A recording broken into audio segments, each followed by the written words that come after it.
৭৮ সংখ্যক স্বাধীনতা দিৱসৰ আগলি সন্ধিয়া মাননীয় ৰাষ্ট্ৰপতি শ্ৰীমতী দ্ৰৌপদী মুৰ্মুৱে ৰাষ্ট্ৰৰ উদ্দেশ্যে দিয়া ভাষণৰ অসমীয়া ভাষান্তৰ। মোৰ প্ৰিয় দেশবাসী, মই আপোনালোক সকলোকে স্বাধীনতা দিৱসৰ আন্তৰিক শুভকামনা জনাইছোঁ। দেশৰ জনসাধাৰণে ৭৮ সংখ্যক স্বাধীনতা দিৱস উদযাপনৰ প্ৰস্তুতি চলাইছে।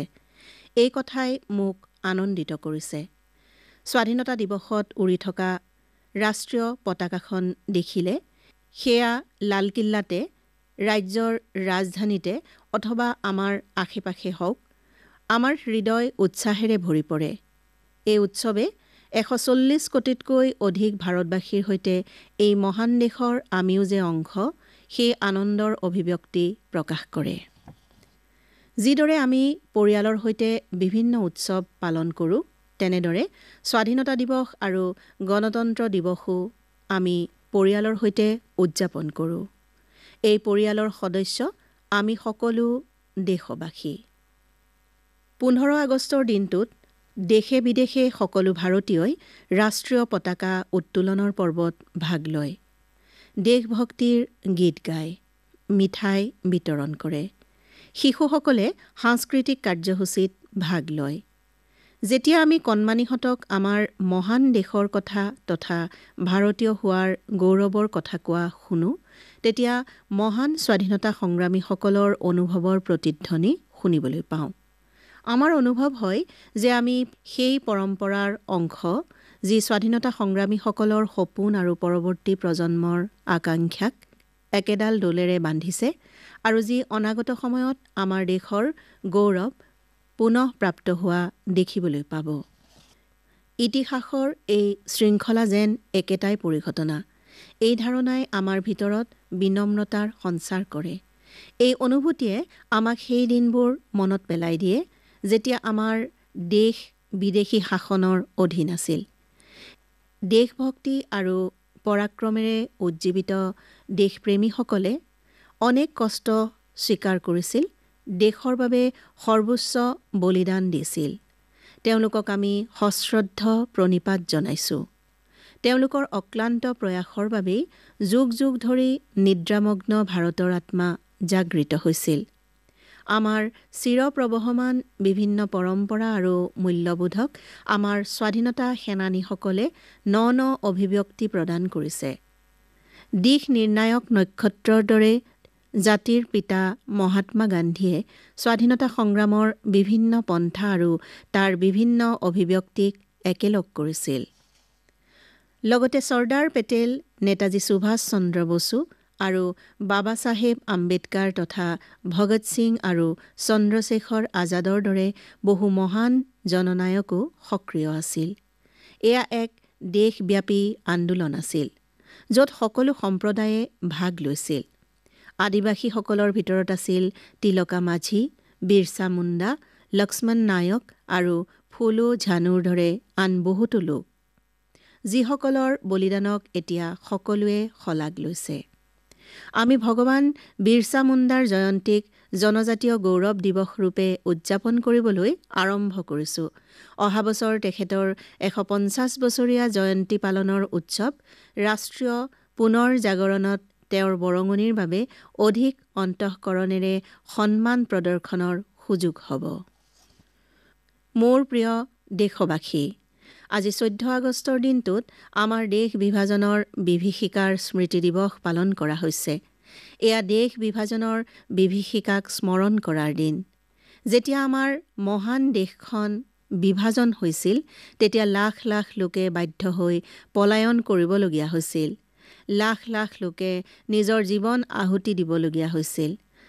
স্বাধীনতা দিৱস পালনৰ এদিন পূৰ্বে আমি সেই অভূতপূৰ্ব মানৱীয় দুৰ্যোগৰ ভয়াৱহতাক স্মৰণ কৰিছোঁ আৰু সেই দুৰ্যোগত ছিন্ন ভিন্ন হৈ পৰা পৰিয়ালবোৰৰ সৈতে আমি একেলগে থিয় হৈছোঁ। আমি আমাৰ সংবিধানৰ ৭৫ সংখ্যক বাৰ্ষিকী উদযাপন কৰিলোঁ। আমাৰ স্বাধীন ৰাষ্ট্ৰখনৰ যাত্ৰাপথত বহু বাধা আহি পৰিছে। আমি ন্যায়, সমতা, স্বাধীনতা আৰু ভাতৃত্বৰ সাংবিধানিক আদৰ্শৰ ওপৰত আস্থা ৰাখি বিশ্বত আমাৰ গৌৰৱশালী স্থান পুনৰুদ্ধাৰৰ অভিযানেৰে আগবাঢ়িব লাগিব। এই বছৰতে আমাৰ দেশত সাধাৰণ নিৰ্বাচন অনুষ্ঠিত হ'ল। ইয়াত ভাগ লোৱা ভোটদাতাৰ সংখ্যা আছিল প্ৰায় ৯৭ কোটি, যি এটা অভিলেখ। মানৱ জাতি ইতিহাসৰ বৃহত্তম নিৰ্বাচন প্ৰক্ৰিয়াৰ সাক্ষী হ'ল। এনে এটি বিশাল প্ৰক্ৰিয়া ত্ৰুটিহীনভাৱে সম্পন্ন কৰাৰ বাবে ভাৰতৰ নিৰ্বাচন আয়োগ অভিনন্দনৰ পাত্ৰ। অতিপাত গৰমক নেওচি ভোটদাতা ৰাইজক সহায় কৰা সকলো কৰ্মচাৰী আৰু সুৰক্ষা কৰ্মীৰ প্ৰতি মই কৃতজ্ঞতা জ্ঞাপন কৰিছোঁ। ইমান বৃহৎ সংখ্যক লোকে ভোটদান কৰা কথাটোৱে গণতান্ত্ৰিক চিন্তাধাৰাক জনসাধাৰণে প্ৰবলভাৱে সমৰ্থন কৰাটোকে প্ৰতীয়মান কৰে। ভাৰতৰ নিৰ্বাচন আয়োজনৰ এই সফলতাই বিশ্বৰ গণতন্ত্ৰসমূহক শক্তিমন্ত কৰি তুলিলে। মোৰ প্ৰিয় দেশবাসী, ২০২১ চনৰ পৰা ২০২৪ চনৰ ভিতৰত ৮% বাৰ্ষিক বৃদ্ধিৰে ভাৰত বিশ্বৰ ভিতৰতে ক্ষিপ্ৰতাৰে বৃদ্ধি হোৱা অৰ্থব্যৱস্থাত পৰিণত হ'ল। ইয়াৰ ফলত দেশবাসীৰ হাতলৈ অধিক ধন অহাৰ লগতে দাৰিদ্ৰ্য সীমাৰেখাৰ তলত বাস কৰা লোকৰ সংখ্যাও হ্ৰাস পালে। এতিয়াও দৰিদ্ৰ হৈ থকা লোকসকলৰ সহায়ৰ বাবে সকলো ধৰণৰ প্ৰচেষ্টা চলোৱা হৈছে। উদাহৰণস্বৰূপে ক'ভিড-19 মহামাৰীৰ সময়ত আৰম্ভ কৰা প্ৰধানমন্ত্ৰী গৰীব কল্যাণ অন্ন যোজনাৰ অধীনত প্ৰায় ৮০ কোটি লোকক বিনামূল্যে খাদ্য যোগান ধৰি থকা হৈছে। ভাৰত বিশ্বৰ পঞ্চম বৃহত্তম অৰ্থব্যৱস্থা হৈ উঠাটো আমাৰ আটাইৰে বাবে গৌৰৱৰ কথা। সোনকালেই আমি তৃতীয় বৃহৎ অৰ্থব্যৱস্থা হৈ উঠিম। এই সফলতাৰ আঁৰত আছে কৃষক শ্ৰমিকৰ পৰিশ্ৰম, নীতি নিৰ্ধাৰণকাৰী তথা উদ্যোগপতিৰ দূৰদৃষ্টি আৰু দেশৰ দূৰদৰ্শী নেতৃত্ব।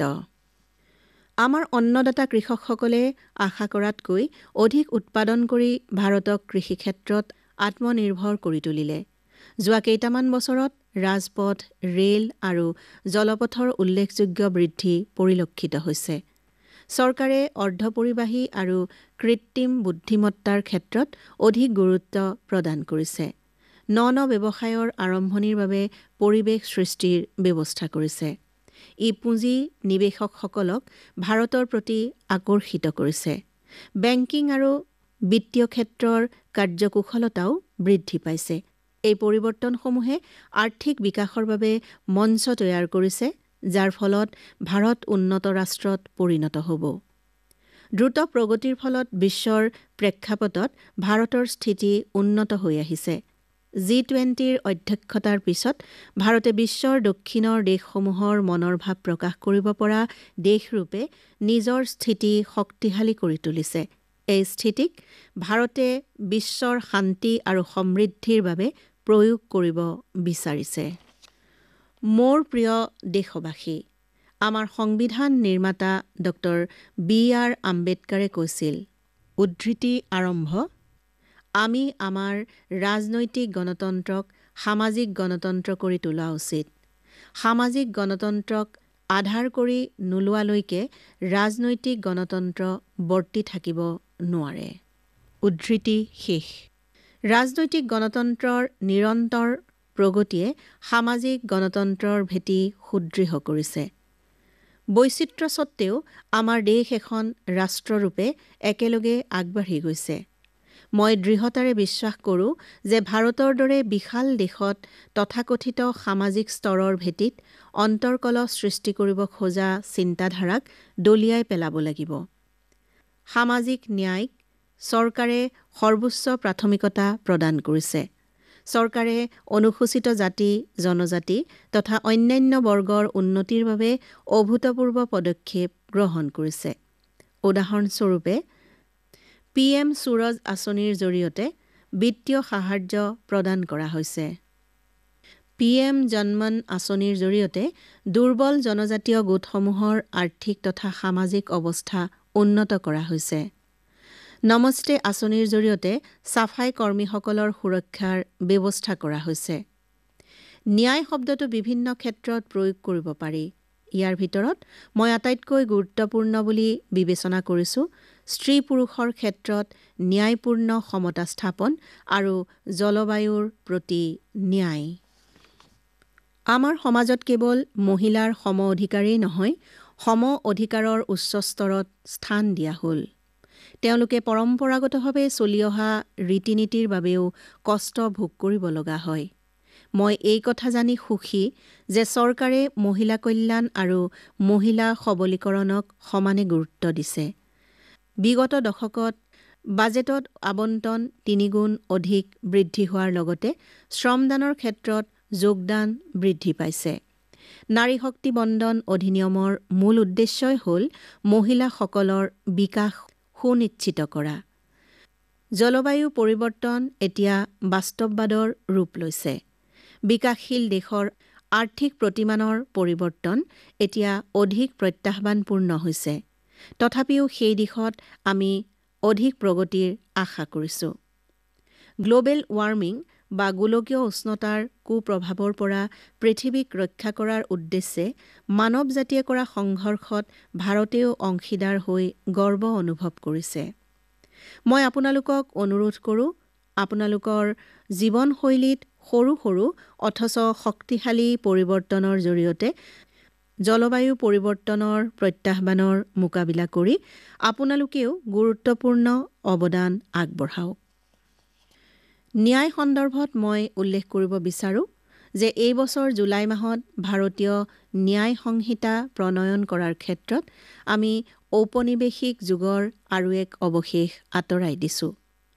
নতুন সংহিতাৰ উদ্দেশ্য কেৱল শাস্তিদানৰ পৰিৱৰ্তে অপৰাধ পীড়িতজনৰ বাবে ন্যায় সুনিশ্চিত কৰা।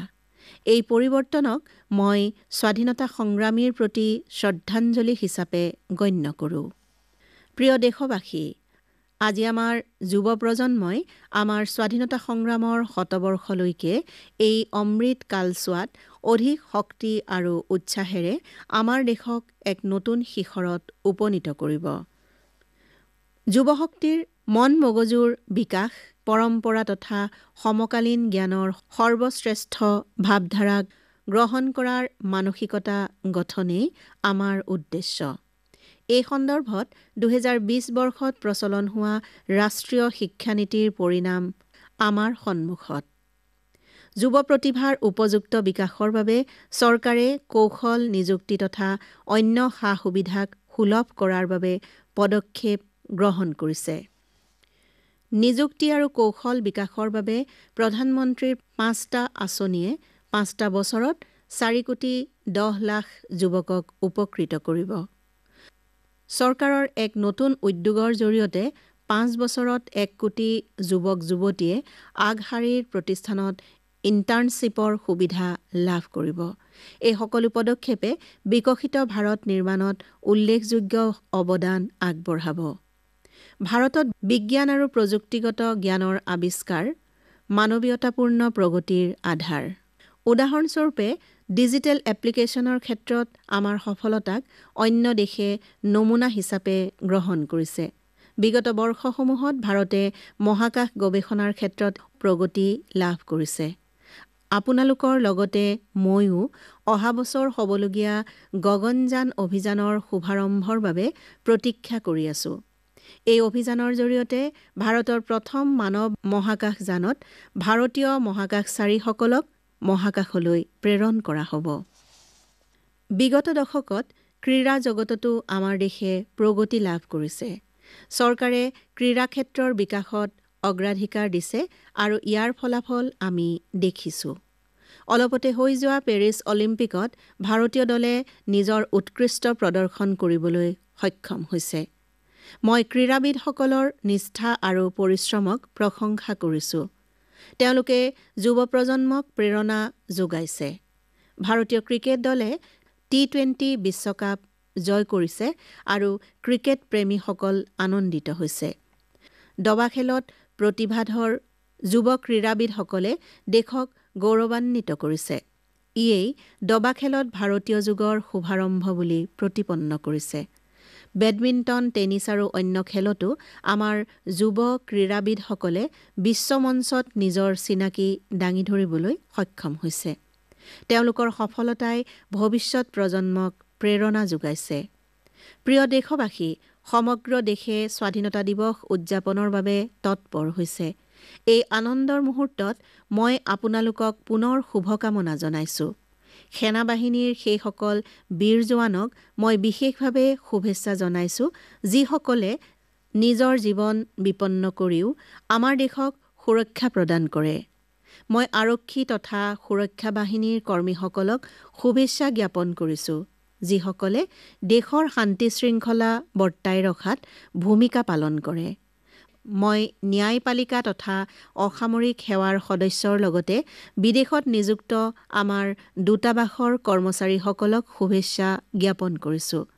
আমাৰ প্ৰৱাসী ভাৰতীয়সকলকো শুভেচ্ছা জ্ঞাপন কৰিছোঁ।